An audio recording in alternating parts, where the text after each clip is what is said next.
اعوذ باللہ من الشیطان الرجیم بسم اللہ الرحمن الرحیم الحمد للہ الذی لا یبلغ مدحتہ القائلون ولا يحصي نعماءه العادون ولا يعدي حقه المجتهدون الذي ليس لصفته حد محدود ولا نعت موجود ولا وقت معدود ولا أجل ممدود فطر الخلائق بقدرته ونشر الرياح برحمته الصلاة والسلام على الرسول المسدد المصطفى الأمجد المحمود الأحمد سيدنا ومولانا ومولى الكونين جد الحسن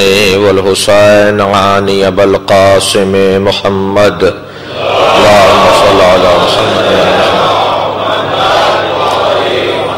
وآله الطيبين الطاهرين المعصومين الذين قال الله إنما يريد الله ليذهب عنكم الرجس أهل البيت ويطهركم تطهيرا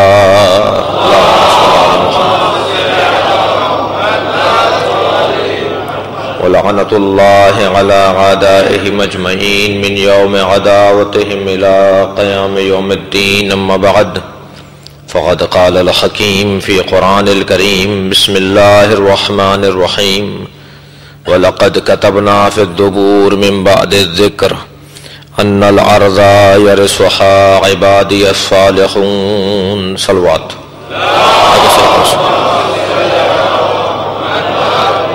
تھوڑا سا اوپر کریں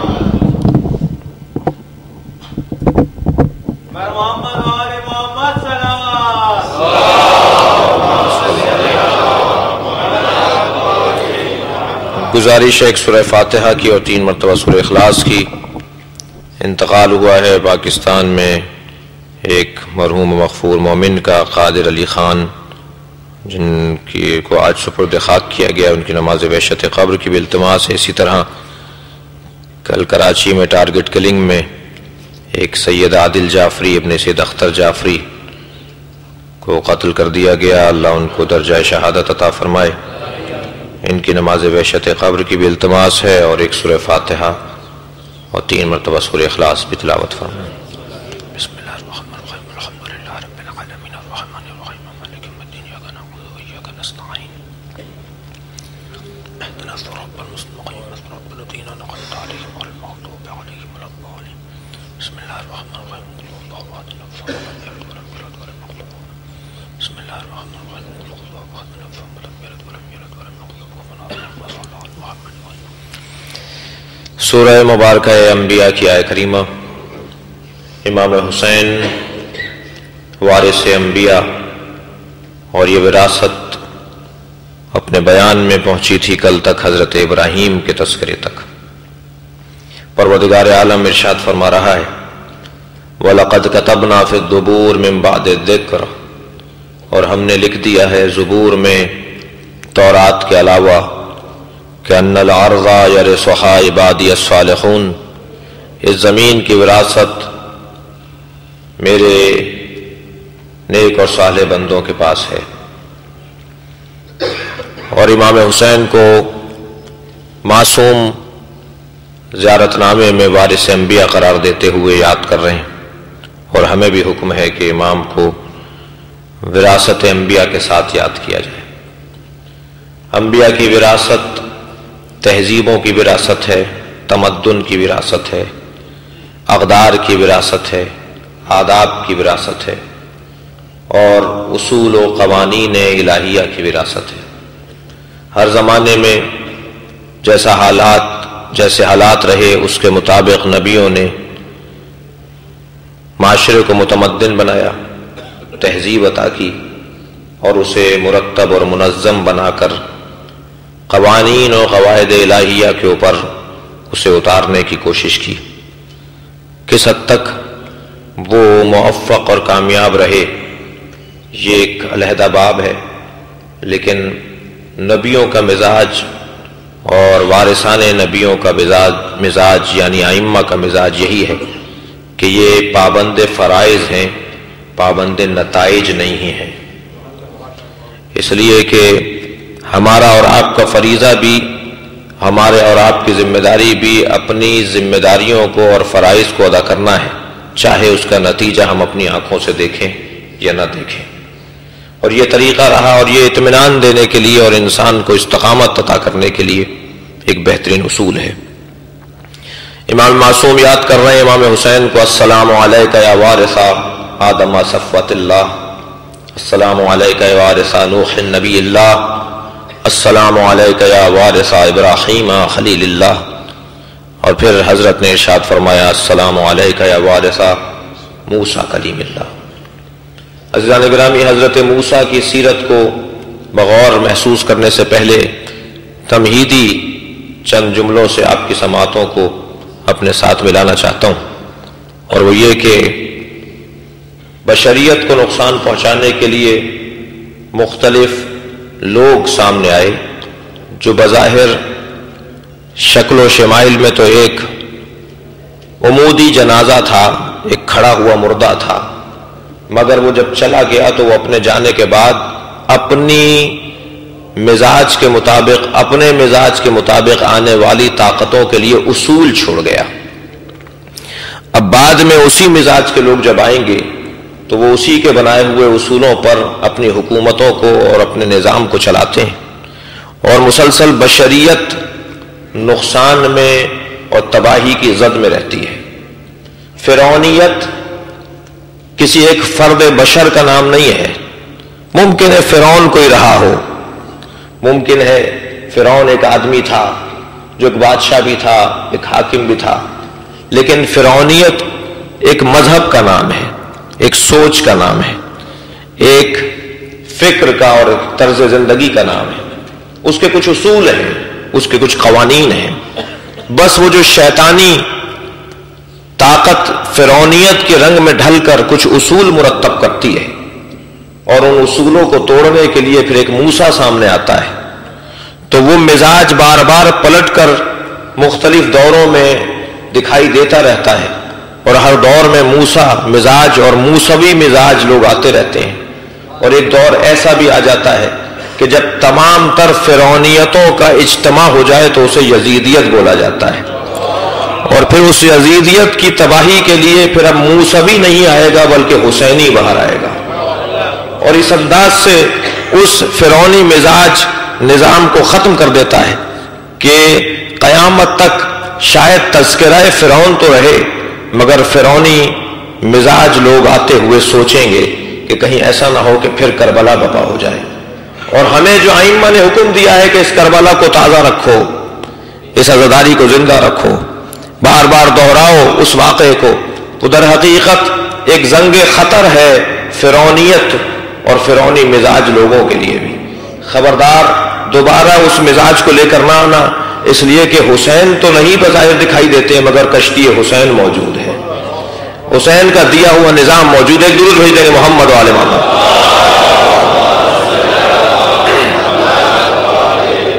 بشریت کی تباہی کے لیے ایک مذہب سامنے آیا جسے فرعونیت کہا جاتا ہے۔ فرعون نے عزیزان گرامی جو آثار چھوڑے، یہ صرف ایسا نہیں تھا کہ ایک حاکم رہا اور کچھ عرصے حکومت کی اور اس کے بعد چلا گیا۔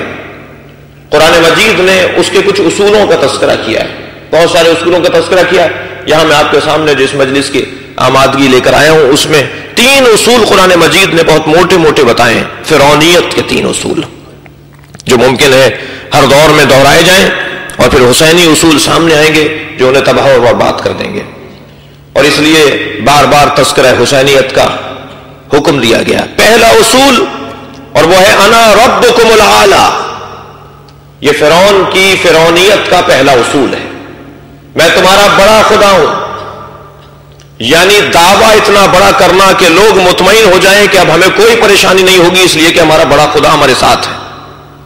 چھوٹے چھوٹے خدا جب کچھ نہیں کر پائیں تو بڑا خدا جب ہمارے ساتھ ہے تو ہمیں کس بات کی پریشانی۔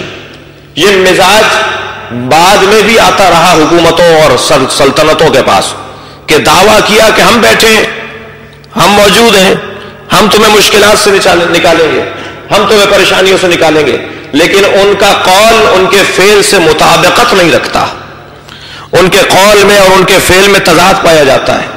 جو اپنی حیثیت سے بڑا دعویٰ کر رہا ہو، جو اپنے مقام سے بڑا دعویٰ کر رہا ہو، خود اس کا دعویٰ بتاتا ہے کہ یہ اس کا اہل نہیں ہے، اور جو اس کا اہل نہیں ہے تو پھر اس کا قول اس کے فعل سے ٹکرائے گا۔ اور یہ ایک اصول ہے جھوٹے لوگوں کا کہ وہ بڑی باتیں کرتے ہیں اور ان باتوں پر پورا نہیں اتر پاتے، ایک اصول ہے۔ ہمیں اپنے ارد گرد کے ماحول کے اندر بھی شاید چند لوگوں کے درمیان رہتے ہوئے بھی ان اصولوں کو اگر دیکھیں گے تو ہمارے سامنے وہ آئینے اور ہمارے سامنے وہ چہرے وہ روشن ہو جائیں گے کہ یہ سچا ہے یا جھوٹا ہے۔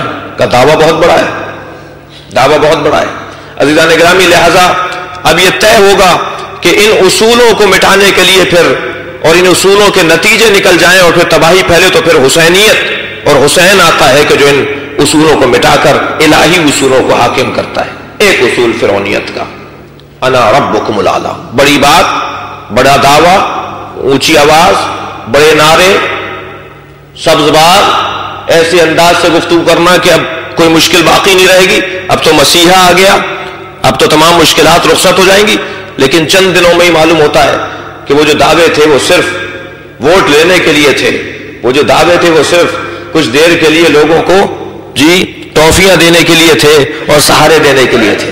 لیکن نہیں عزیزان گرامی، دعویٰ خود بتاتا ہے کہ بڑا دعویٰ ہے اور جھوٹا ہے۔ دوسرا اصول فرعونیت کا یہ کہ یذبحون ابناءکم ویستحیون نساءکم، عورتوں کو، لڑکیوں کو زندہ چھوڑا جائے اور لڑکوں کو مار دیا جائے۔ یہ فرعونیت کا دوسرا اصول، توجہ چاہوں گا۔ فرعونیت کا دوسرا اصول یہ کہ لڑکیوں کو زندہ چھوڑا جائے اور لڑکوں کو ذبح کر دیا جائے۔ اسے اگر میں ممبر کے ادب کو بھی ملحوظ رکھتے ہوئے انتہائی محتاطانہ الفاظ میں کہوں تو بے غیرتی، دوسرے الفاظ میں کہیے بے غیرتی۔ بھائی لڑکیوں کو زندہ کیوں چھوڑ رہے ہیں؟ اس لیے کہ ان سے مطلب ہے۔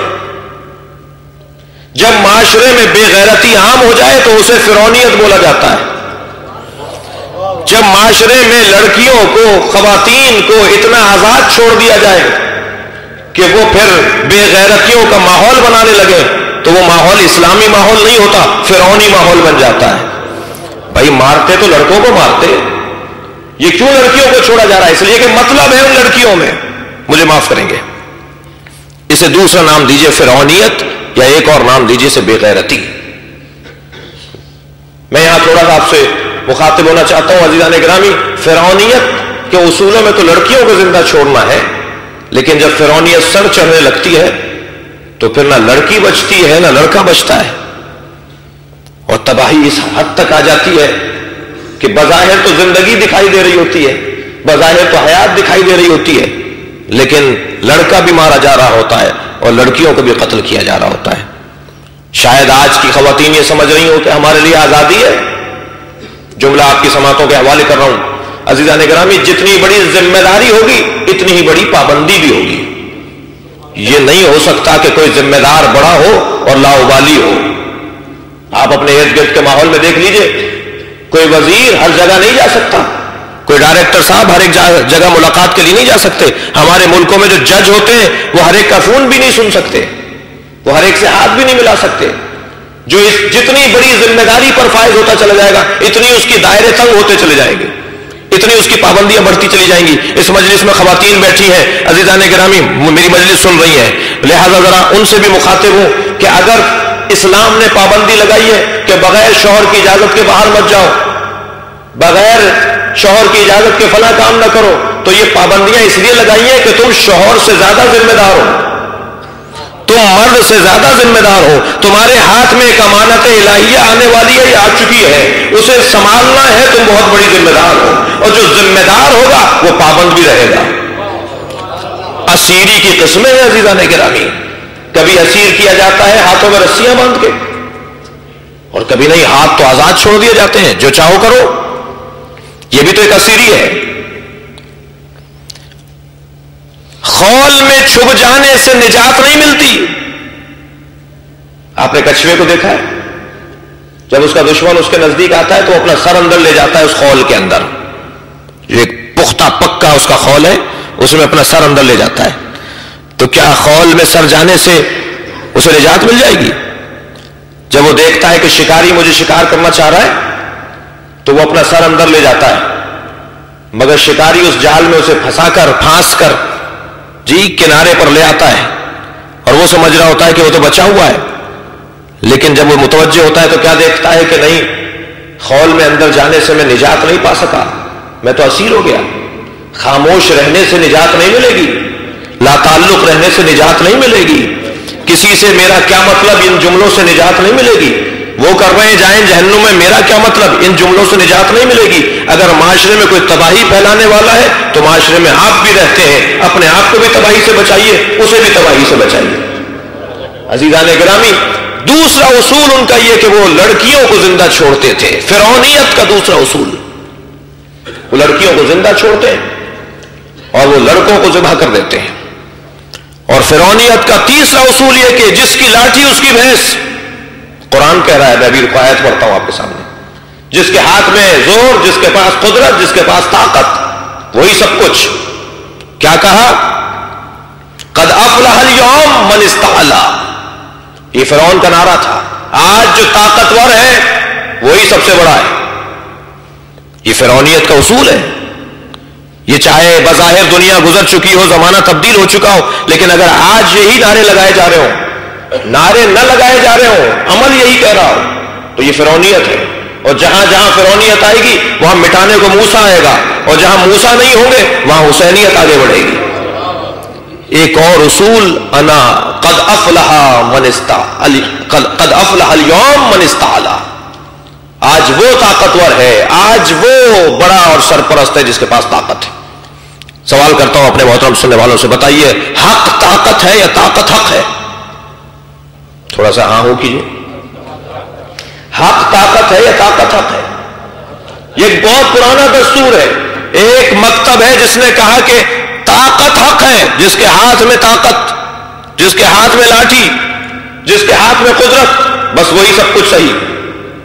لیکن کچھ اور ہستیاں بھی سامنے آئیں، انہوں نے کہا نہیں، طاقت حق نہیں ہے، حق طاقت ہے.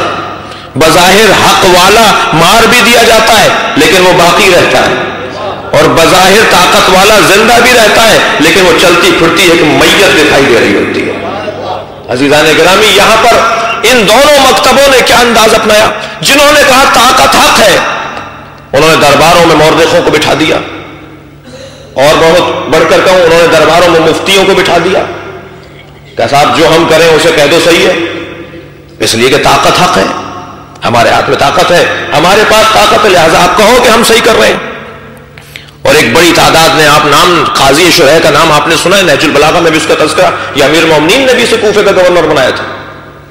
قاضی شرح جیسا مفتی کیا کرتا ہے؟ وہ اسی مکتب کا ماننے والا ہے کہ جہاں طاقت کو حق جانا جاتا ہے، لیکن جہاں حق کو طاقت جانا جاتا ہے وہ گلے پہ چھری پھروا لیں گے لیکن باطل کا ساتھ نہیں دیں گے، اس لیے کہ انہیں پتا ہے یہ 4 دن کی زندگی ختم ہونے والی ہے. اصلی حیات تو وہ ہے جو حیات ابدی ہے، جو عزت کی حیات ہے، جو غیرت کی حیات ہے، جو سرفرازی کی حیات ہے.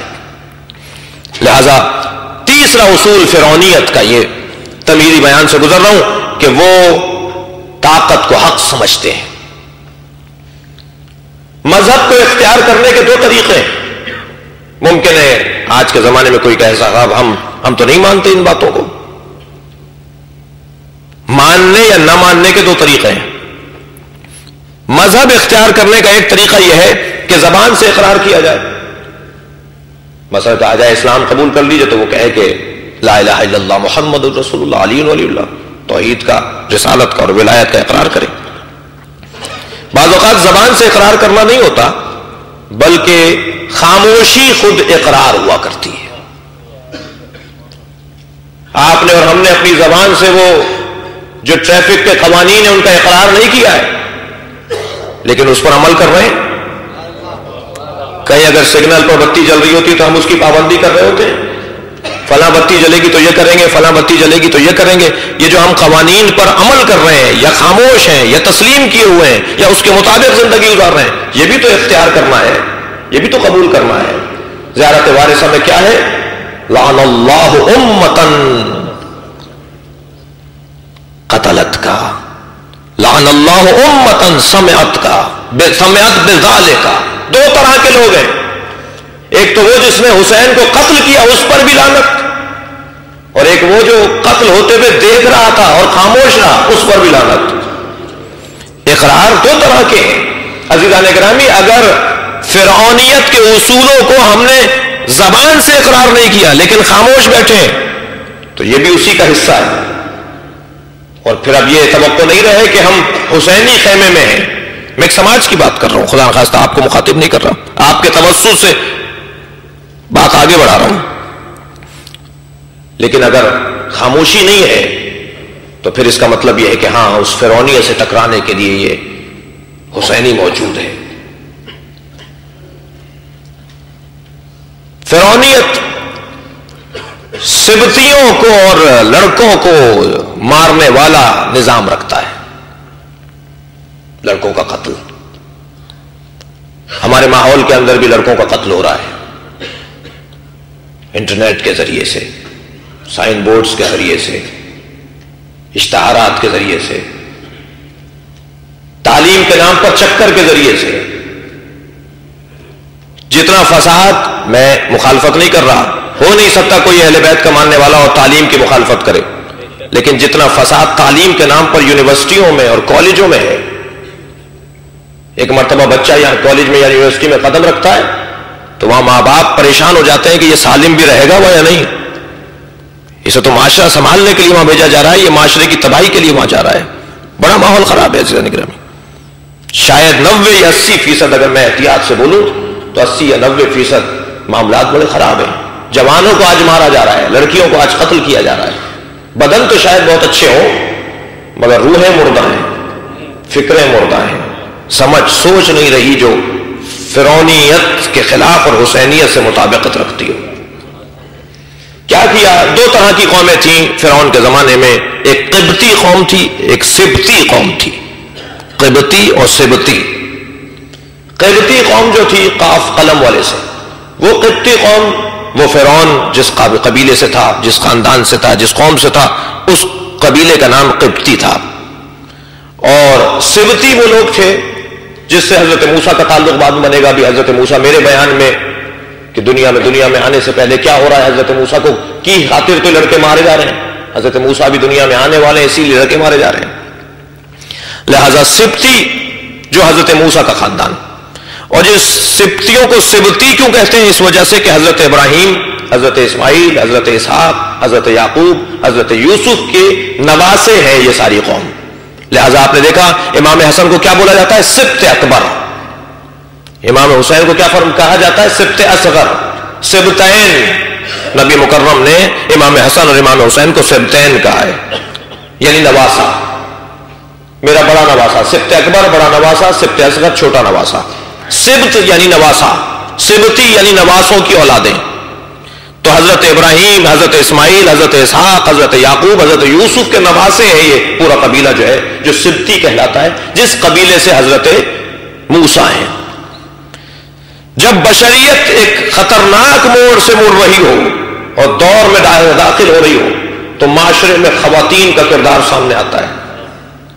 ایک ماں سامنے آتی ہے، 60,000 بچے جس موسیٰ کی خاطر مروائے گئے ہوں. ایک نجومی نے بتا دیا ہے فرعون تیرا تختہ الٹے گا ایک سبتیوں میں سے ایک بچہ جو جوان ہونے کے بعد تیری حکومت کا خاتمہ کر دے گا. تو اب پہرے بٹھا دیے گئے، کمیٹیاں بنا دی گئی، ٹیمیں بنا دی گئی کہ دیکھو کسی کے گھر میں اگر بچہ پیدا ہو رہا ہے یا آ رہا ہے تو اسے وہیں سے ختم کر دیا جائے، کہیں ایسا نہ ہو یہی وہ بچہ ہو جو میری حکومت کو ختم کر دے گا. اب سبتیوں کے ہاں کوئی لڑکا دنیا میں نہیں آ پا رہا اور آ رہا ہے تو اسے ختم کر دیا جا رہا ہے، مارا جا رہا ہے. 60,000 کی تعداد چھوٹی نہیں ہوتی. ذرا تصور کیجئے کسی کے اولاد نہ ہو رہی ہو اور اسے اللہ ایک ہی اولاد دے رہا ہو اور اس کو پھر ایسے مار دیا جائے تو کیا گزرتی ہوگی ان ماں باپ کے کلیجوں پر. جو صاحبان اولاد ہیں وہ بھی جانتے ہیں، جو نہیں ہیں وہ بھی جانتے ہیں اولاد کی قدر. اب اتنے بچے مارے جا رہے ہیں، کبھی کسی نے بڑھ کر اعتراض نہیں کیا تاریخ پر. میں نے تو احتیاط سے کہہ دیا اللہ پر کہ ایک موسیٰ کی خاطر اتنے مروائے جا رہے ہیں. بھائی کیا ضرورت تھی ایک موسیٰ کی خاطر 60,000 بچوں کو مروا دیا؟ پتہ نہیں کتنی صلاحیتیں ماری گئی ہوں گی. بچہ نہیں مارا جا رہا، صلاحیتیں ماری جا رہی ہیں. اہل بیت کا چاہنے والا نہیں ہے جو 2 ہی بچوں کا نعرہ لگاتا ہو. توجہ ہے، 2 ہی بچے اچھے کا نعرہ اہل بیت کا چاہنے والا نہیں لگا سکتا. وہ کیوں لگا رہا ہے یہ نعرہ؟ اس وجہ سے کہ کھلائے گا کہاں سے؟ تو تمہیں کس نے کھلایا ہے؟ تمہارے آباء و اجداد کو کس نے کھلایا ہے؟ عزیزان گرامی، جس اللہ نے ہمیں رزق دیا ہے، ہمارے بزرگوں کو رزق دیا ہے، وہی اللہ وعدہ کر رہا ہے میں تمہاری نسلوں کو بھی رزق دینے والا ہوں. اس وجہ سے نہیں ہونا چاہیے یہ بات. کوئی اور وجہ ہو اور بات ہے. بھائی پال نہیں سکتے، یعنی تربیت نہیں کر سکتے، پڑھا نہیں سکتے مولانا جی. پہلے زمانے میں جو 12 14 بچے ہوتے تھے اور ماں باپ کے سارے بچے جو ہے وہ ہونہار اور سمجھدار اور لائق ہوتے تھے. آج 2 بچوں کو سنبھالنا مشکل ہے. تربیت نہیں کر سکتے، وہ علیحدہ بات ہے. رزق کی وجہ سے، روٹی کی وجہ سے، پیسے کی وجہ سے بچوں کی آمد کو روکنا یہ اللہ پر اعتراض ہے، یہ پروردگار عالم پر اعتراض ہے. میں آپ کی سماعتوں کے لیے ایک جملہ کہتا ہوا گزروں. عزیزان گرامی، اگر 2 ہی بچے اچھے کا نعرہ صحیح ہوتا تو کبھی بھی حضرت ابو طالب کا چوتھا بیٹا علی نہ ہوتا، پہلا یا دوسرا بیٹا ہی علی بن جاتا. اللہ نے چوتھا رکھ کر بتایا کہ خبردار یہ مت سمجھنا کہ صلاحیتیں ختم ہو رہی ہیں. ہر آنے والا بچہ نئی صلاحیت لے کر دنیا میں آ رہا ہے. ایک صلوات بھیجے محمد و آل محمد.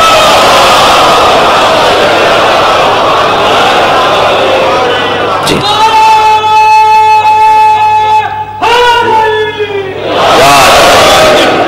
اب کتنے بچے مارے گئے؟ کوئی بڑھ کر کہے یا اللہ اتنے 60,000 بچوں کو موسیٰ کی خاطر قتل کروا دیا، کیا ضرورت آ رہی ہے؟ اچھا اللہ چاہتا تو انہی بچوں میں سے، پہلے بچوں میں 60,000 کے بعد پیدا کر رہا ہے تو پہلے پیدا کر دیتا، نہ بچے مرتے اور موسیٰ بھی آ جاتے. لیکن بتانا چاہتا ہے کہ جب تک قیمت نہیں بڑھے گی اہمیت نہیں بڑھے گی. عزیزان گرامی، اب یہ نہیں کہا جائے گا کہ حسین کی عزاداری پہ اتنا خرچہ کیوں کرتے ہو. اللہ نے موسیٰ کی خاطر بڑا خرچہ کروایا ہے. ایک صلوات اور پڑھے محمد و آل محمد.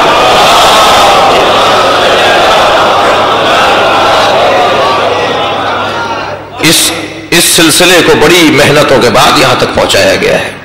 یہ ایسے ہی آسانی سے نہیں پہنچایا. آج آپ آسانی سے بیٹھ کر اس مسجد میں عزاداری نہیں کر رہے. دیواروں میں چنے گئے ہیں، زندہ مارے گئے ہیں، گھر کے گھر اجاڑے گئے ہیں، سہاگ لوٹے گئے ہیں، عزیزان گرامی گودیں خراب کی گئی ہیں. پھر جا کر یہ مرحلہ آیا ہے کہ آج ہم آزادی کے ساتھ بیٹھے ہوئے مجلس کر رہے ہیں. 60,000 بچے مر گئے. اب یہاں حضرت موسیٰ کی والدہ، آثار حمل ظاہر نہیں ہو رہے حضرت موسیٰ کی والدہ پر، اس لیے کہ اگر آثار حمل ظاہر ہو گئے تو وہ جو کمیٹیاں بیٹھی ہوئی ہیں، وہ جو مخبرین بیٹھے ہوئے ہیں جی، وہ دیکھ لیں گے، وہ سمجھ لیں گے اور بات آگے چلی جائے گی. اور کہیں ایسا نہ ہو کہ ماں کو نقصان ہو اور بچے کو نقصان ہو. اس لیے کہ جب اللہ اپنے ولی کو باقی رکھنا چاہتا ہے، اپنے ولی کو ظاہر کرنا چاہتا ہے، تو ماں پر آثار حمل ظاہر نہیں ہوتے. یہ انداز پہلے موسیٰ پر نہیں ہے، ادھر موسیٰ پر ہے، ادھر مہدی پر ہے. جیسے موسیٰ پر آثار حمل نہیں ہے، ایسے حضرت نرجس پر آثار حمل نہیں ہے. یہ طریقہ ہے پروردگار عالم کا ولی خدا کو بچانے کا. اور جب حضرت موسیٰ دنیا میں آ گئے تو اب اس بچے کو کیا کریں؟ اب تو چھپ نہیں سکتا، اب تک تو چھپا لیا یا اللہ، اب کیا چھپایا جائے؟ اب کیسے چھپایا جائے اس بچے کو؟ تو ایک ماں کا کردار سامنے آتا ہے.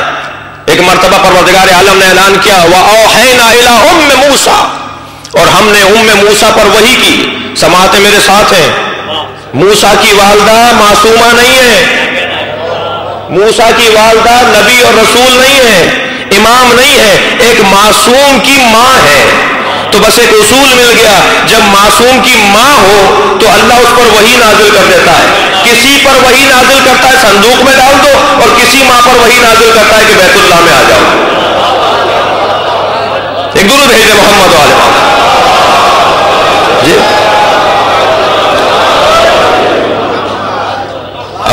اب حضرت موسیٰ کی والدہ نے پروردگار عالم سے کہا یا اللہ کیا ہونا ہے اس بچے کا؟ کچھ نہیں ہونا، اسے نیل کے حوالے کر دو، اسے دریا میں بہا دو. دیا کیوں تھا اگر بہانا تھا؟ دیا کیوں تھا اگر ڈبونا تھا؟ تو ایک مرتبہ پریشان ہوئی، بارگاہ الہی میں ہاتھ جوڑ کر بیٹھ گئی، یا اللہ کیا طریقہ ہے یہ؟ کہا نہیں، فردوہ الیک، ہم اسے تمہارے پاس لوٹائیں گے. کچھ دیر تم بھی ہمت کر کے دکھاؤ. یہ ہمارا وعدہ ہے کہ ہم اسے لوٹائیں گے ضرور تمہارے پاس۔ عزیزان گرامی، اطمینان اور یقین بھی ہے اللہ کے وعدے پر، اور مادری تقاضوں کو بھی پورا کر رہی ہے۔ کیا کرو؟ کہ ایک صندوق سا بناؤ، اس میں موسیٰ کو لٹاؤ، نیل کے حوالے کر دو۔ حضرت موسیٰ نے، اب یہاں میرے دل میں ایک بات آ رہی ہے ذہن میں، وہ بھی آپ کے سماعتوں کے حوالے کروں۔ موسیٰ کا یہ مقام ہے کہ اس پر وحی آئے، موسیٰ کا یہ مقام ہے کہ وہ اللہ پر توکل کرے۔ جس کا توکل اللہ پر بڑھ جاتا ہے، اللہ اس کے وجود کو اسم اعظم بنا دیتا ہے۔ جس کا توکل اللہ پر بڑھ جاتا ہے، اللہ اس کے وجود کو باب الحوائج بنا دیتا ہے۔ یہاں موسیٰ کا وجود بھی باب الحوائج ہے، وہاں حسین کا وجود بھی باب الحوائج ہے۔ بہت بڑا نام ہے آیت اللہ مرتضیٰ کشمیری کا۔ بعض بزرگ یہاں محسوس کر رہا ہوں، جب تقسیم ہند و پاک ہوا تو لائنز ایریا کے علاقے کے اندر زیادہ تر مومنین آ کر وہاں مقیم ہوئے تھے۔ بہت سارے لوگ تب دنیا سے چلے گئے، بہت سارے لوگ موجود ہیں، کم سے کم اس وقت میں کم سن رہے ہوں گے جو شاید میری بات کو زیادہ محسوس کریں۔ وہاں اس آبادی کے اندر ایک بزرگ آیت اللہ پرہیزگار کے نام سے، جو فرزند ہیں آیت اللہ مرتضیٰ کشمیری کے۔ آیت اللہ سید مرتضیٰ کشمیری بھی صاحب کرامت مجتہد، اور ان کے فرزند آیت اللہ پرہیزگار بھی صاحب کرامت مجتہد۔ آیت اللہ پرہیزگار کے برابر میں جو گھر تھا، وہاں سے ان کے لیے ایک ظرف میں دودھ بھیجا جاتا تھا ہر روز۔ ان کے گھر میں بکری پل رہی تھی، پڑوس میں بکری پل رہی تھی، پڑوس میں سے دودھ ایک گلاس بھیجا جاتا تھا آیت اللہ پرہیزگار کو۔ ایک مرتبہ وہ جو اس وقت میں نوجوان یعنی بچہ تھا، آج وہ اچھی عمر کے ہیں، دادا ہیں، نانا ہیں، اس عمر کے ہیں، وہ مجھ سے خود نقل کر رہے تھے کہ میری والدہ نے کہا کہ جا کے آقا پرہیزگار سے کہو کہ ہماری بکری نے دودھ دینا کم کر دیا ہے، اب ہمارے گھر کی ضرورت پوری نہیں ہوتی، لہٰذا کل سے آپ کے ہاں دودھ نہیں بھیجا جائے گا، آپ اپنا اہتمام کر لیجئے، پہلے سے آپ کو بتا رہے ہیں بکری نے دودھ کم کر دیا۔ تو وہ فرماتے ہیں میں نے جا کے سید پرہیزگار سے کہا کہ حضور ایسا ہے، تو انہوں نے کہا کوئی بات نہیں بیٹا، بکری کا کان پکڑ کے کہنا اولاد زہرا کو دودھ چاہیے۔ کہنے لگے میں سن کے چلا گیا، چھوٹا تھا، دوسرے دن ہم نے جب دودھ نہیں بھیجا تو انہوں نے پیغام بھیجا کہ بھئی دودھ کیوں نہیں آیا؟ ہم نے کہا ہم نے تو کل بتا دیا تھا، ہمارے یہیں پہلے کم ہے دودھ۔ تم نے کہا نہیں بکری کا کان پکڑ کے کہ اولاد زہرا کو دودھ چاہیے؟ اللہم فرمانے لگے ہم مذاق سمجھنے لگے کہ یہ مذاق ہو رہا ہے، لیکن جب تیسرے دن انہوں نے کہا بھائی میں جو آپ سے کہہ رہا ہوں وہ کریں، بکری کا کان پکڑ کے اس کے کان میں بولیں کہ اولاد زہرا کو دودھ چاہیے۔ وہ فرماتے ہیں کہ میری والدہ نے کہا ایسا کرو، یہ بزرگ عالم ہے، یہ ایسا بول رہے ہیں، تو ہم نے جب ایسا کر دیا تو نصف شب بکری کے چیخنے چلانے کی آواز، لالٹین موم بتی کا زمانہ، جا کے دیکھا تو اس کے تھن زمین سے ٹکرا رہے تھے، اتنا دودھ بڑھ چکا تھا۔ والدہ کہنے لگی شاید کسی سانپ نے یا بچھڑو نے ڈس لیا جو اس کے تھنوں کے اندر وزن آ گیا ہے، لیکن وہ کسی جانور نے نہیں ڈسا تھا بلکہ 4 برابر دودھ کر دیا اس نے۔ اور جب تک وہ پرہیزگار صاحب وہاں رہے اس بکری نے اس سے زیادہ دودھ دیا جتنا پہلے دودھ دیا کرتی تھی۔ آغا پرہیزگار کا بھی یہی عالم تھا، ان کے والد آیت اللہ کشمیری کا بھی یہی عالم تھا، صاحب کرامت عالم دین۔ میں نے ان کا نام اس لیے لیا کہ موسیٰ پر تو وہی ہو رہی ہے۔ موسیٰ کے لیے صاحبان عرفان کا کہنا یہ ہے کہ حضرت موسیٰ جن کا نام موسیٰ آیا، نام نہیں آیا ہے، جو مادر موسیٰ کے نام تک رسائی حاصل کر لے وہ اسم اعظم تک رسائی حاصل کر لیتا ہے، اور جس کے ہاتھ میں اسم اعظم آ جاتا ہے پھر وہ کرامتیں دکھاتا ہے، پھر وہ معجزے دکھاتا ہے۔ فرماتے ہیں کہ روایت ہے، کہتے ہیں کہ نجف اشرم میں آ گئے، مرتضیٰ کشمیری ایک جگہ سے گزر رہے ہیں تو سامنے سے ایک طالب علم نے کہا حضور دعا فرمائیں، مولا سے کہیں میں مدرسے میں رہتا ہوں، مدرسے کے دروازے پہ جو میں نے تالا لگایا ہوا ہے اس کی چابی مجھ سے گم ہو گئی ہے، اور ماہ رمضان کا وقت ہے، افطار کا ٹائم ہے، طالب علموں کے لیے مجھے افطار تیار کرنا ہے اور چابی نہیں مل رہی ہے، کہیں ایسا نہ ہو کہ میری وجہ سے طالب علموں کو تکلیف ہو۔ فرمانے لگے تمہارا مدرسہ کہاں ہے، تمہارا کمرہ کہاں ہے، حجرہ کہاں ہے؟ چند قدم مدرسے کے اندر آئے، تالے کو پکڑ کے کہا یا فاطمہ الزہرا، تالا کھل گیا۔ جی اللہم صلی، اور کہنے لگے اس شاگرد سے کہ بیٹا سنو، موسیٰ کے نام میں اتنا دم ہے کہ وہ بند تالوں کو کھول سکتے آئے، تو حسین کے نام میں اتنا دم نہیں ہو سکتا؟ اللہ نے حضرت موسیٰ کی والدہ پر وحی کی اور انہوں نے صندوق بنا کر بچے کو اس کے اندر ڈال دیا۔ اب تیرتا ہوا یہ صندوق جا رہا ہے، ماں مطمئن ہے کہ اللہ نے کہا پلٹاؤں گا، اب اس کے ساتھ ساتھ تو نہیں جا سکتی دریا کے اندر، لیکن عزیزان گرامی جہاں ماں کا کردار تبدیل ہو یا بدلے یا ختم ہو جائے وہاں پہ ایک اور عورت کا کردار سامنے آتا ہے اور وہ بہن کا کردار. لہذا حضرت موسیٰ کی بہن کلثوم گھر نہیں جا رہی, کنارے کنارے چل رہی ہیں صندوق کو دیکھتی ہوئی. کہاں تک جائیں گی؟ محل اس انداز سے بنا ہوا ہے کہ یہ دریائے نیل کچھ محل سے گزرتا ہے. اب سامنے دیوار آ گئی اور یہ صندوق نیچے سے دیوار کے نیچے سے محل میں چلا گیا. اب یہ کہاں جائیں؟ جس سے ڈر تھا, جس کا خوف تھا, جس سے بچانا چاہتے تھے, اسی کی گود میں جا رہا ہے. پریشانی بڑھنے لگی, لیکن توکل ایسا ہے اللہ پر, اس لیے کہ اللہ نے کہا پلٹاؤں گا. اب اس کے طریقے ہیں, اس کے طریقے بندوں کے طریقوں کی طرح نہیں ہوتے.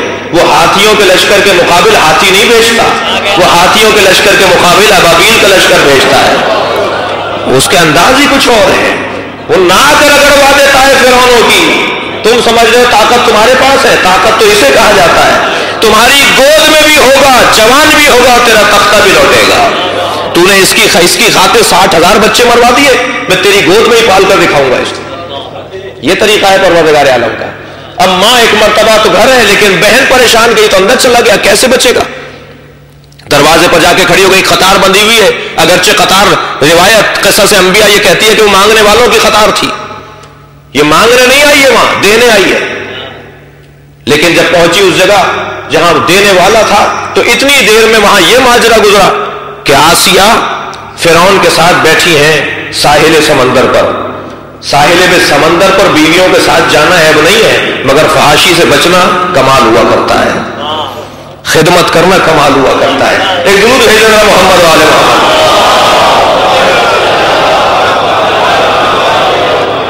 اب فرعون اپنی زوجہ آسیہ کے ساتھ بیٹھے ہوئے نظارہ کر رہا ہے کہ دور سے صندوق کو تیرتے ہوئے گزرتے ہوئے دیکھا تو اپنے نوکروں سے کہا جا کے اسے اٹھا کے لاؤ, یہ کیا ماجرا ہے, یہ صندوق سے کہاں سے جا رہا ہے, کون ہے, کیا ہے.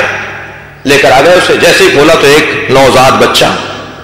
فوراً حضرت آسیہ نے بڑھ کر کہا ساری زندگی کچھ نہیں مانگا تجھ سے, تو بڑے خدا ہونے کا اعلان کرتا ہے, میرا خدا وحدہ لا شریک ہے. تجھ جیسے ناہنجار شوہر کے ساتھ گزارا کر رہی ہوں. اب ہمارے معاشرے کی عورتوں کو یہ کہنے کا حق نہیں ہے کہ ہمارا شوہر نماز نہیں پڑھنے دیتا, ہمارا شوہر پردہ نہیں کرنے دیتا, ہمارا شوہر نامحرموں کے سامنے جانے کا حکم دیتا ہے. نہیں عزیزان گرامی, آسیہ سے بڑھ کر تمہارا کردار نہیں ہے, فرعون سے زیادہ قسی القلب تمہارا شوہر نہیں ہے. ایک کائنات کی محترم ترین عورت آسیہ بن رہی ہے, ایسے مرد کے ساتھ رہ رہی ہے جو نہ صرف ان کے دین پر عمل نہیں کرتا بلکہ ان کے دین کا دشمن ہے. کردار پیش کرو تاکہ آسیہ کا کردار سامنے آتا چلا جائے. ہمارے معاشرے کی عورتیں ان مقدس عورتوں میں شمار ہوتی چلی جائیں. صرف 4 عورتیں ہی تو نہیں رہیں گی جو جنت جن کی مشتاق ہے. تم فاطمہ کی کنیز بنتی چلے جاؤ, جنت تمہارا استقبال کرنے کو تیار ہے. صلوات بھیجے محمد و آل محمد.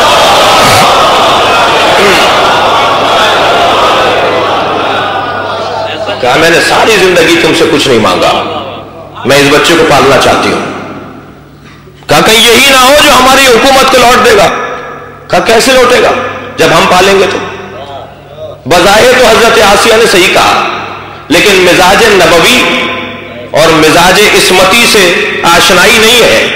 عصمت کا مزاج یہ نہیں ہے کہ وہ ماحول کا رونا روئے یا ماحول کے رنگ میں رنگ جائے. معصوم کا مزاج وہ ہوتا ہے جو ماحول کے رنگ کو تبدیل کر دیتا.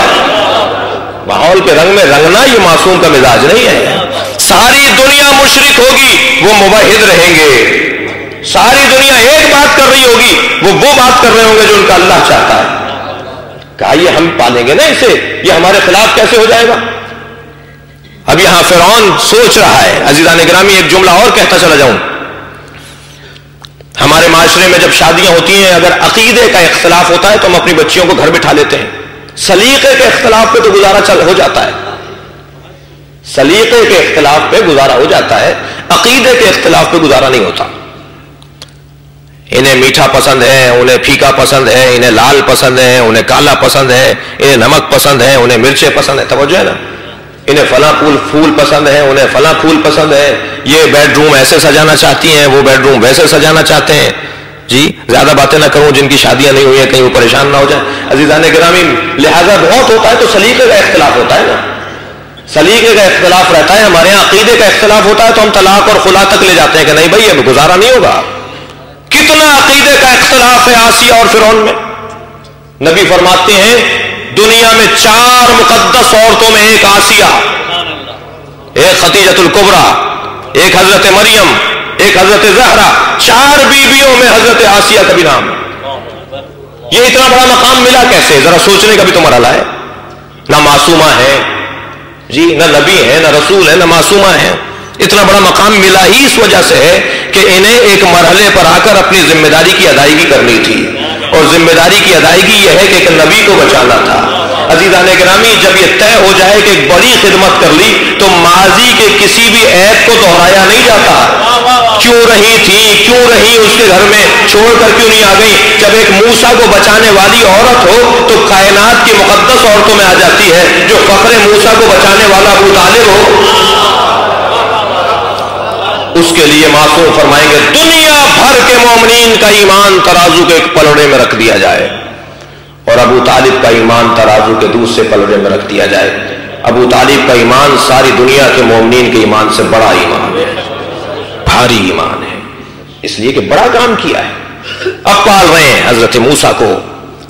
یہاں حضرت موسیٰ نے جب جوانی، لیکن بہرحال وہ کس قصہ بھی کہ دودھ کا مرحلہ آ گیا. ماں کو وہ جو بہن دروازے پر پہنچی تھی، اس نے جب بچے کو بے-تاب دیکھا تو کہا اس بچے کو ایک عورت دودھ پلا سکتی ہے. جگہ کیسا پڑ جاتا ہے پردہ جی. وہ بے عقلی پر پردہ پڑ گیا. نہیں سوچ رہا کہ اگر کوئی ماں دودھ پلانے والی ہے تو اس کا بچہ بھی ہوگا، لیکن نہیں سوچا جا رہا کہ لے آؤ کہیں بچہ بھوک سے مر نہ جائے. دوڑی دوڑی گئی اماں ابا نے، اللہ نے نہیں کہا تھا کہ تمہارا بچہ لوٹاؤں گا. پروردگار عالم بچہ لوٹا رہا ہے. کہ بیٹا کیسے؟ کہ اسے دودھ کی ضرورت ہے اور وہ کسی کے سینے سے نہیں لگ رہا. حضرت ام موسیٰ گئی ہے دربار میں. جیسے ہی حضرت موسیٰ نے ماں کی گود کی گرمی پائی فوراً اپنی ماں سے لپٹ گئے اور اپنی غذا کا اہتمام کیا. اس طرح ماں کی ہی گود میں پل گئے مگر پل دربار میں رہے. ماں کی گود میں دربار فرعون میں بڑے ہو گئے. سبتیوں کو مارا جا رہا ہے کیونکہ اب تک تو طے ہی نہیں ہے کہ بچہ پیدا بھی ہوا ہے نہیں ہوا. یہ جوان ہو گئے بچے مارے جا رہے ہیں. یہ ابھی جوان ہو گئے مگر بچے مارے جا رہے ہیں. کیا ہوا؟ حضرت موسیٰ نے اپنی قوم میں بیداری پیدا کی. لیکن جب حضرت موسیٰ کے اوپر عرصہ حیات تنگ پڑنے لگا تو ہجرت کر گئے ایک ایسی وادی کی طرف جو اس علاقے سے دور ہے. پہنچے ایک جگہ جہاں تالاب پر بہت سارے چرواہے اپنے اپنے بکریوں جانوروں کو پانی پلانے کے لیے آئے ہوئے ہیں. مگر 2 لڑکیاں ہیں جو دور کھڑی ہیں. قرآن کا قصہ ہے، دور کھڑی ہیں کیونکہ راستہ نہیں دے رہے. یہ مرد اپنے اپنے جانوروں کو لائے ہوئے ہیں. بڑھ کر ان سے کہا کہ اگر تمہارے جانور کو میں پانی پلا دوں تو کہا یہ آپ کا کرم ہوگا ہم پر. حضرت موسیٰ نے ان جانوروں کو لیا اور تالاب سے پانی پلا کر انہیں واپس کیا اور ایک سوال کیا. یہ قرآن عزیزان گرامی عبرتوں کی کتاب ہے، اصولوں کی کتاب ہے، دستور کی کتاب ہے. سوال کر رہے ہیں کیا تمہارے گھر میں کوئی مرد نہیں ہے؟ یہ سوال خود بتاتا ہے اگر عورت باہر نکلی ہوئی ہے تو یا تو مرد نہیں ہے یا مرد بیمار ہے. اب بیماری 2 طرح کی ہوتی ہے.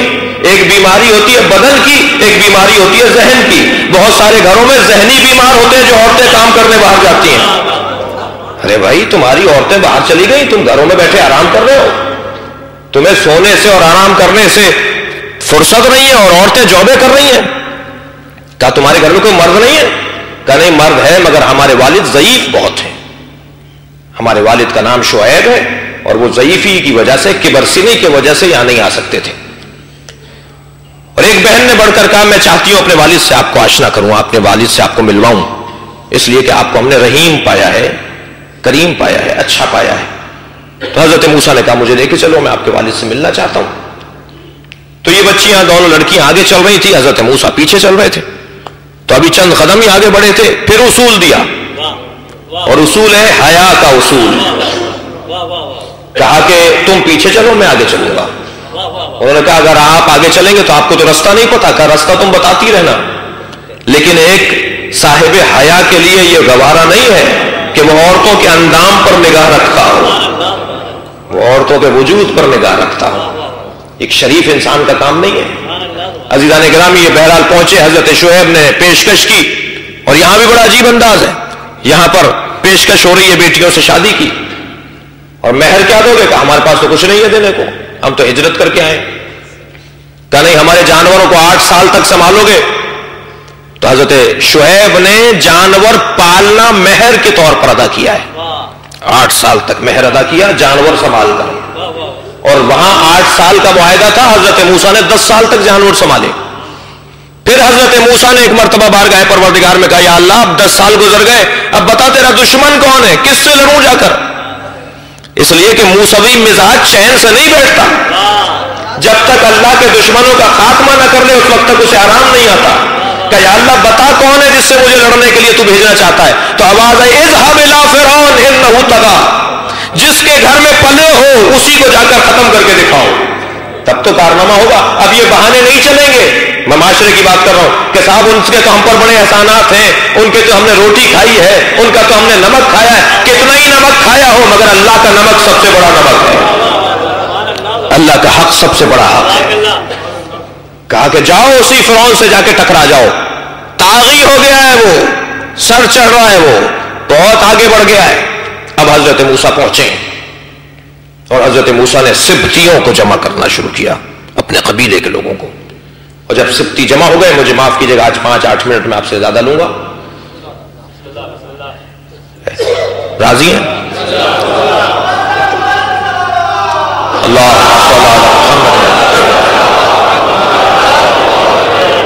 اور سب کو جمع کرنے کے بعد پروردگار عالم کی توحید کا اعلان حضرت موسیٰ نے کیا، کلمہ توحید پڑھانے کا دعوت دی، اور اپنی نبوت کا اور اپنی رسالت کا اقرار لیا، اور اس کے بعد جہاد شروع ہوا ہے قبطیوں کے مقابل سبتیوں کا۔ اب حضرت موسیٰ سے چیلنج ہوا ہے، موسیٰ تم اگر سچے ہو تو آ جاؤ، مقابلہ ہے تمہارا۔ حضرت موسیٰ کے ہاتھ میں عصا، پہنچے لے کر دربار فرعون کے اندر،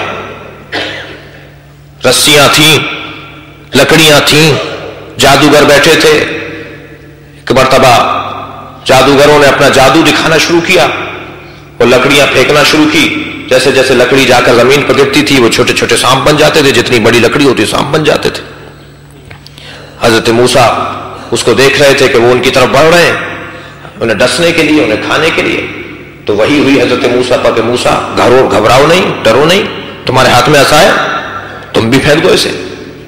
اب حضرت موسیٰ نے اپنے عصا کو زمین پر پھینکا تو وہ اژدہا بن گیا، اور صرف اژدہا نہیں بنا بلکہ ان سارے سانپوں کو موڑ موڑ کر کھاتا رہا، جہاں منہ مارا وہاں چھوٹے چھوٹے سانپوں کو اپنے بدن میں نگل لیا۔ اور حضرت موسیٰ خود اسے دیکھ کر، قرآن تو یہی کہتا ہے کہ گھبرانے لگے۔ پروردگار عالم نے کہا ہے موسیٰ گھبراؤ نہیں، یہ تمہارے ہی ہاتھ کا عصا ہے، یہ بھی کچھ دیر پہلے تمہارے ہاتھ میں تھا۔ عزیزان گرامی، شاید اس کے اندر بھی ایک پیغام ہے، بعض اوقات جب شکلیں بدل جاتی ہیں تو گھبرانا نہیں چاہیے، جب صورتیں تبدیل ہو جائیں تو گھبرانا نہیں چاہیے، یہ وہی تو ہے جو کل تمہارے ساتھ تھے۔ اب حضرت موسیٰ نے بڑھ کر کہا ہے، اللہ نے کہا ہے موسیٰ بڑھ کر اسے اٹھا لو، حضرت موسیٰ نے اسے اٹھایا تو پھر وہ لکڑی ہو گیا۔ تو وہاں جیسے ہی وہ لکڑی بنا عصائے حضرت موسیٰ، اور وہ ساری رسیاں، وہ سارے سانپ کو کھا گیا، تو سب قرآن کہتا ہے سارے ساحرین سجدے میں گر گئے۔ تو فرعون نے بڑھ کر کہا کہ یہ کیا کر رہے ہو تم، اب تک تو مجھے اللہ مان رہے تھے۔ کہا نہیں، جو پڑھا لکھا ہوتا ہے وہ دلیل کے آگے رکتا نہیں ہے، اسے دلیل کے آگے قانے ہونا پڑتا ہے، خاشع ہونا پڑتا ہے، جھک جانا پڑتا ہے۔ عزیزان گرامی، جب کوئی بندہ اللہ کا بندہ بن جائے تو پھر بادشاہوں کی کوئی حیثیت باقی نہیں رہتی۔ یہی بتایا ان جادوگروں نے، جب میں نے اللہ کو مان لیا تو اب یہ فرعون کی کوئی حیثیت نہیں۔ حضرت موسیٰ کا اللہم صلی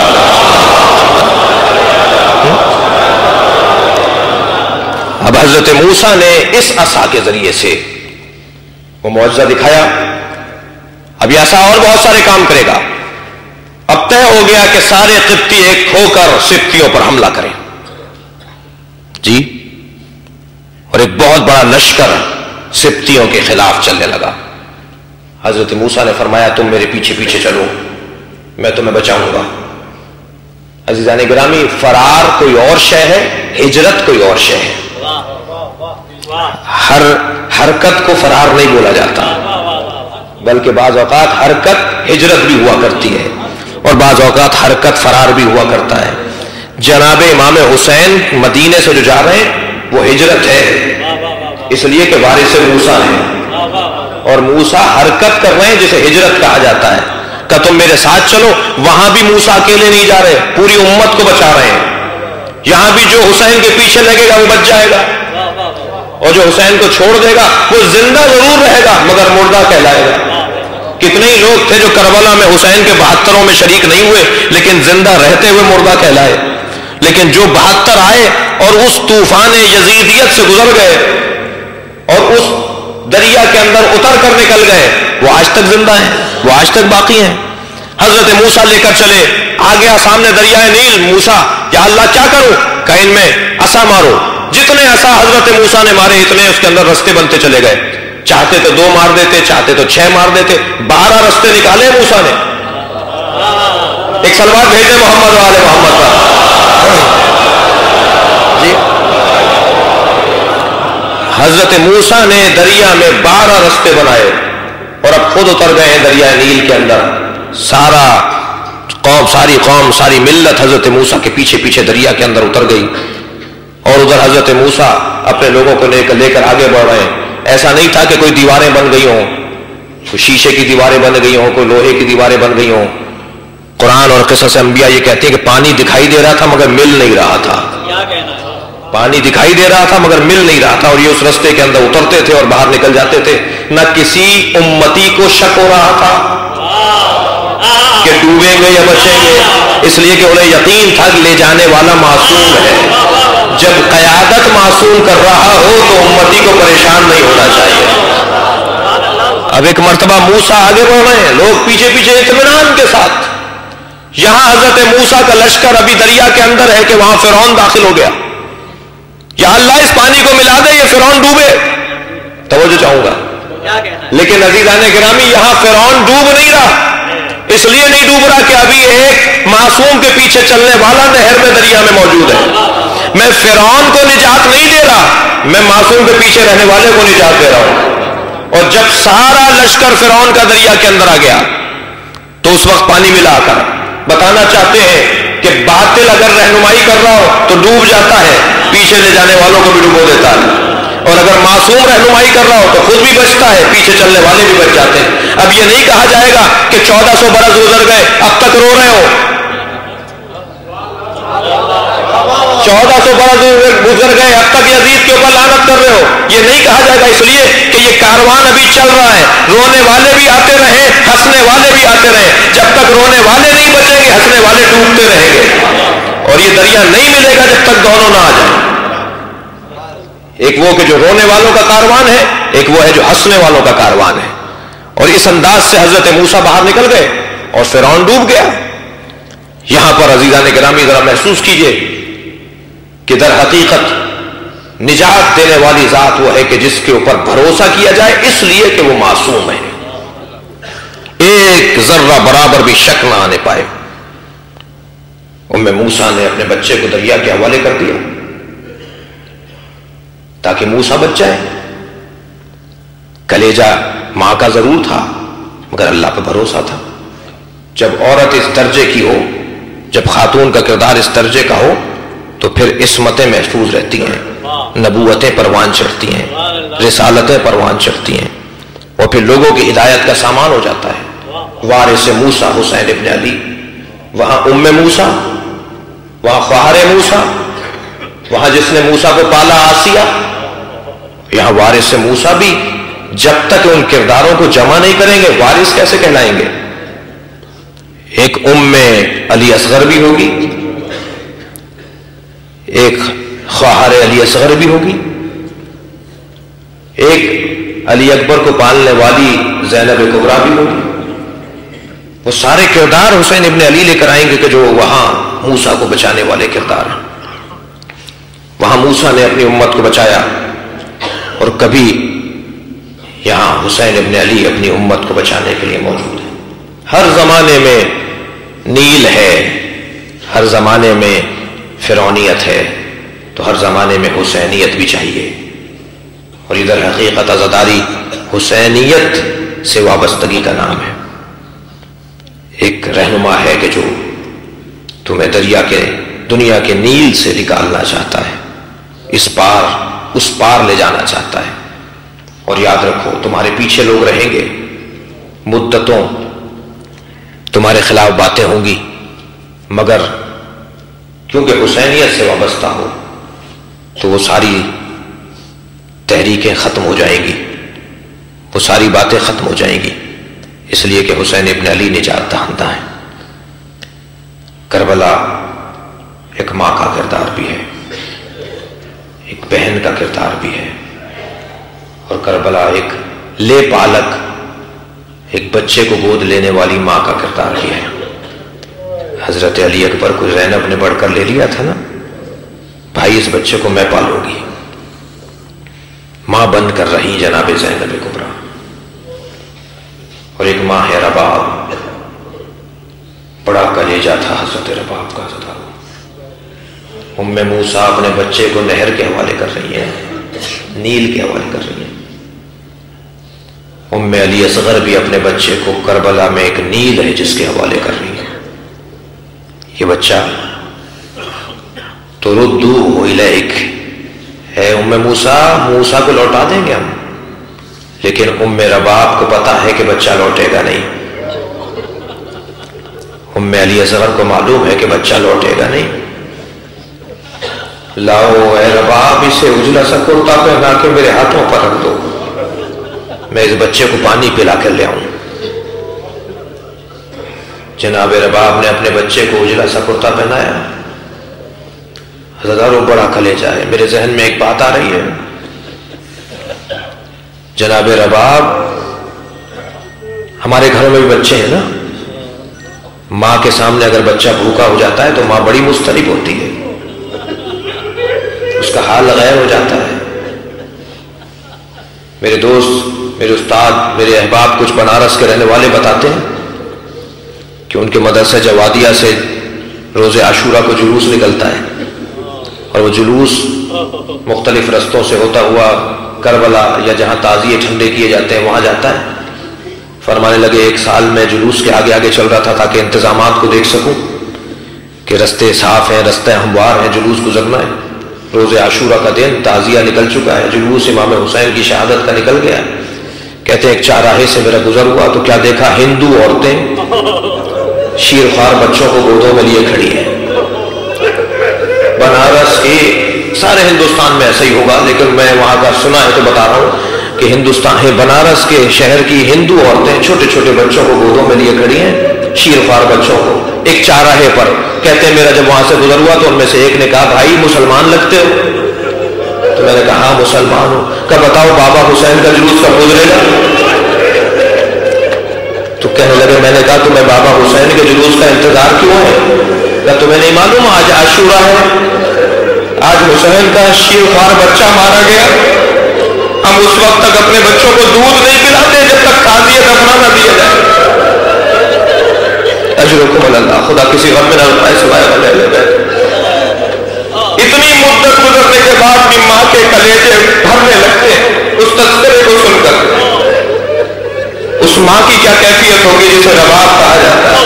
اے میرے والی، اب تو یہ حرکت بھی نہیں کر رہا، اب تو اس کے بدن میں حرکت بھی نہیں ہے، یہ کچھ دیر کے بعد دنیا سے چلا جائے گا، اسے چند بوند پانی پلوا دیجیے۔ امام حسین نے اپنے بچے کو گود میں لیا، میدان کربلا میں آئے، آواز دی ہے قوم اشقیہ، اگر میں خطا کار ہوں تو اس بچے نے کیا گناہ کیا، اسے پانی پلا دو۔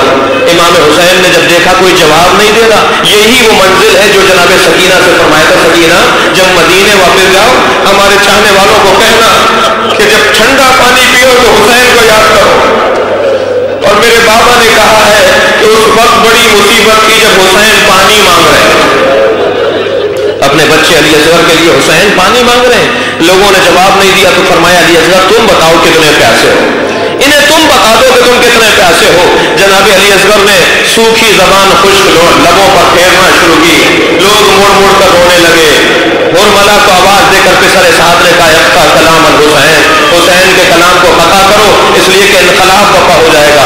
تیرے سے شعبہ آزادارو، جناب علی اصغر کی طرف پھینکا گیا، جناب علی اصغر نے ہمک کر گلے پر تیر لے لیا، حسین نے چلو میں خون کو لیا، چاہتے ہیں آسمان کی طرف پھینکے، آواز آئی کبھی بارش نہیں برسے گی، چاہتے ہیں زمین کو چھوڑ دیں، آواز آئی کبھی فصلیں نہیں اگیں گی، میرے مولا نے چہرے پر خون مل لیا اور آواز دی اسی عالم میں محشر میں اٹھایا جاؤں گا، مجھ سے اللہ پوچھے گا تیرے چہرے پر خون کس کا ہے تو جواب دوں گا میرے علی اصغر کا خون میرے چہرے پر لگا۔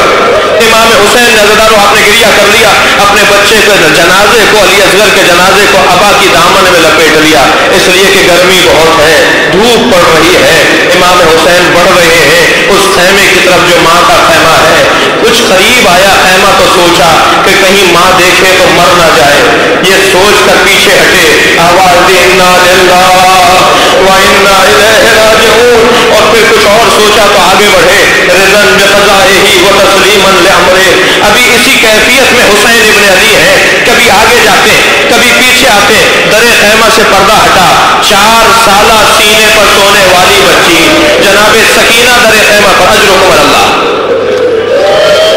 جناب سکینہ در خیمہ پر آ کے کھڑی ہو گئی، امام حسین کو دیکھ کر کہا بابا میں بھی پیاسی ہوں مجھے پانی پلا لائیے، اس لیے کہ جناب علی اصغر ابا کے دامن میں ہے، لگ ایسا رہا ہے جیسے بچہ سو رہا ہے، آواز دے کر کہا بابا مجھے بھی پانی پلا لائیے، امام نے کوئی جواب نہیں دیا، اسی کیفیت میں دوبارہ خیمے سے پردہ ہٹا، ماں آ کر کھڑی ہو گئی، بڑا امتحان تھا حسین ابن علی کے لیے، جناب رباب کو دیکھ کر فرمایا رباب بتاؤ میں کون ہوں،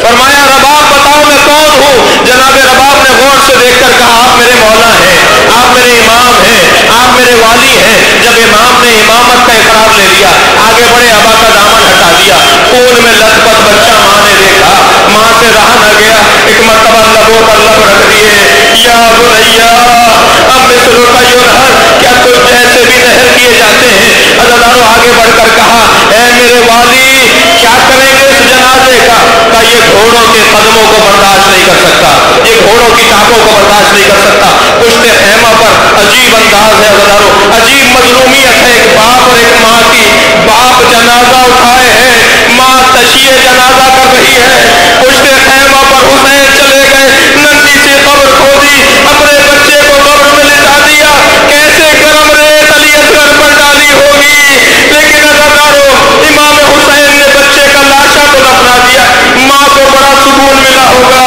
کہ میرا بچہ محفوظ ہو گیا، میرے بچے کا لاشا دفنا دیا گیا، لیکن جب لاشوں پر جب سر گرنا شروع کیے گئے اور علی اصغر کا سر نہ ملا تو نیزہ بردار کو کربلا کے میدان میں چلے، وہ ماں دیکھ رہی تھی میرا بچہ کہاں دفنایا گیا، ایک نیزہ زمین میں گیا، ایک لاشا باہر آیا، آواز دی میرے بچے علی اصغر، میں نے سنا تھا کہ ایک مرتبہ مارے جانے کے بعد پھر لاشے کی بے حرمتی نہیں ہوتی، میں کہوں گا بی بی رباب 11 محرم کو جب مقتل سے گزرے گی حسین کا لاشا پہچاننے میں نہیں آئے گا، گھوڑوں کی ٹانپیں ہیں اور فرزند زہرا کا لاشا،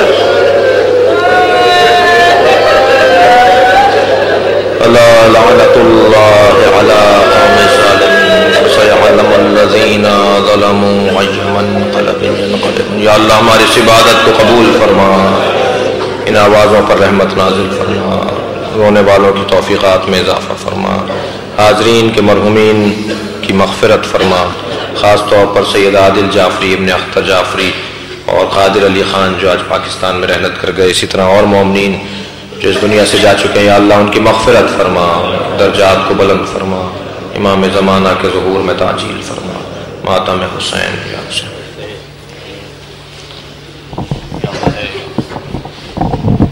ہے